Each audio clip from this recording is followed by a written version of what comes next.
when you think that you lost. Oh, I will take your hand and we'll rise up from the dust. Oh, here we go. And 9 years of failing. It's not been an easy ride for Manchester United as they try to get close to emulating their glory years under Sir Alex Ferguson. 5 managers have come and gone since the Scotsman retired in 2013. But finally, under manager number 6, Erik Ten Hag, things are already looking to be a little brighter for the Red Devils. So what's changed? Well, that's what we're going to find out today on Football Reality. There was certainly a lot of media interest and anticipation around Erik Ten Hag when he was appointed as Manchester United manager in May, ready to take over from Ralf Rangnick in the summer. The Dutchman had an impressive CV, building the most talented Ajax side in a generation and taking them to the brink of a Champions League final in 2019. He also won 3 Eredivisie titles and 2 Dutch Cups with the Giants from Amsterdam. Previously, he'd spent 2 years in charge of Bayern Munich's second team, working closely with then first-team boss Pep Guardiola. It was like winning the lottery, said Ten Hag about the chance to work with Pep, who he learnt a great deal from. In fact, he was nicknamed Mini Pep while at Bayern for the way he studied and tried to emulate Guardiola's approach to training, work ethic and tactics. Pep returned the compliments when asked if Ten Hag could succeed him at City, before he joined United of course. He said, for the way he approaches the game, definitely. A great time all round for the Mutual Appreciation Society. So United got themselves a highly rated, successful manager. But so what?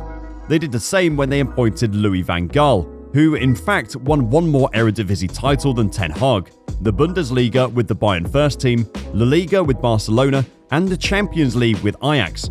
But he ended up getting sacked on the bus home from Wembley after winning the FA Cup.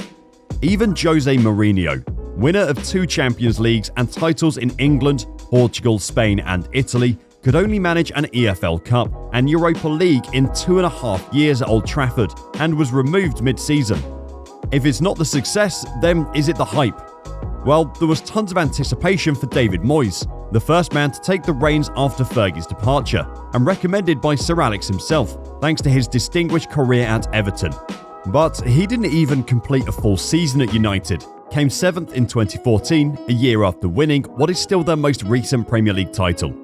Former player and cult hero Ole Gunnar Solskjaer enjoyed a brilliant honeymoon period when taking over from Mourinho on an interim basis. But the love-in soon lost its magic when he signed permanently, finally losing his job in autumn 2021, with many feeling he should have been let go of long before. But that was no problem, because in came Ralf Rangnick, former RB Leipzig manager and creator of gegenpressing. Finally, a tactical master to take over, turn things around and then oversee the appointment of a successor. Didn't work out. United finished the season disastrously, despite having Cristiano Ronaldo to call upon. In fact, it was so bad, Rangnick never even took up the consultancy position he was supposed to last summer. So, if it's not his experience or the hype, what is it that's different? Is it all about the players instead? United have certainly recruited well this summer. One of Ten Hag's former Ajax stars, Lisandro Martinez, has proved countless doubters wrong since his questionable start to the season, becoming one of the first names on the team sheet. Casemiro has arrived from Real Madrid to shore up the midfield, while tricky winger Antony has looked very bright since his arrival, also from Ajax. That's it then. United have spent their way out of trouble and it's not all down to the gaffer. Well, if it was as simple as that, then why did none of the previous managers get much of a tune, at least on a weekly basis, from the likes of Romelu Lukaku, Paul Pogba, Alexis Sanchez and even Cristiano? They all commanded huge transfer fees and more wages. They've all done great things in their careers and come to Old Trafford with great reputations, but the trophies didn't follow. Talking of Ronaldo, we've already seen Ten Hag's disciplinary measures in action and how they apply to every player, even multiple Ballon d'Or winners. We mentioned the frosty start Erik and CR7 had in our video about Ronaldo's top-flight career coming to an end. Check it out and watch it after this video ends. Since then, Ronaldo stormed off early after not being brought on against Tottenham. Ten Hag's response? leave him out of the squad for the next game. This prompted praise from United legend turned pundit Gary Neville, as he believed Ten Hag dealing with big personalities, not just Ronaldo but also the under-fire Harry Maguire, was a sure sign that the dark days at Old Trafford are a thing of the past. Disciplinary measures introduced to the United dressing room are also having a positive impact on the youngsters too. After Alejandro Garnacho was late to 2 team meetings on their pre-season tour this summer, the manager refused to give him any game time in either Thailand or Australia. Since then, Garnacho has sorted out his tardiness and apparently is now one of the first arrivals to training every morning. This has led to him being rewarded with minutes in the Europa League and Premier League in recent weeks, impressing fans and pundits alike and scoring his first goal against Real Sociedad. The 18-year-old was even named in Argentina's provisional squad for the 2022 World Cup. He didn't make the final cut, but surely a first cap for the Albiceleste is on the horizon. It's amazing what a little bit of discipline can do, especially after such attitudes were lacking under previous bosses such as Rangnick and Solskjaer.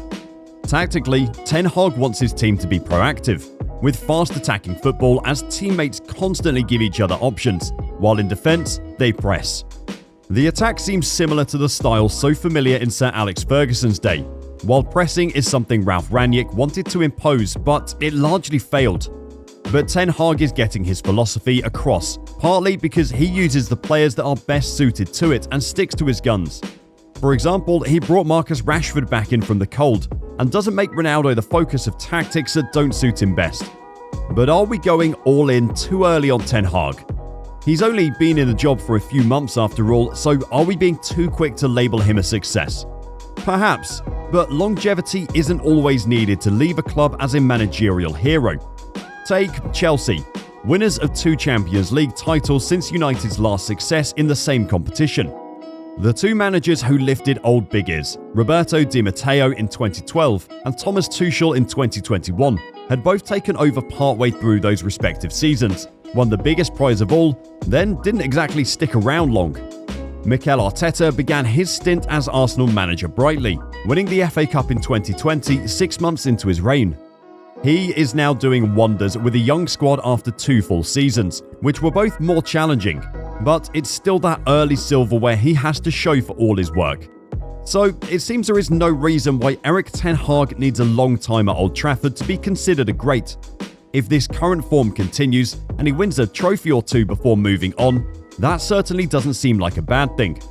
Just because Sir Alex stuck around for 27 years doesn't mean everyone...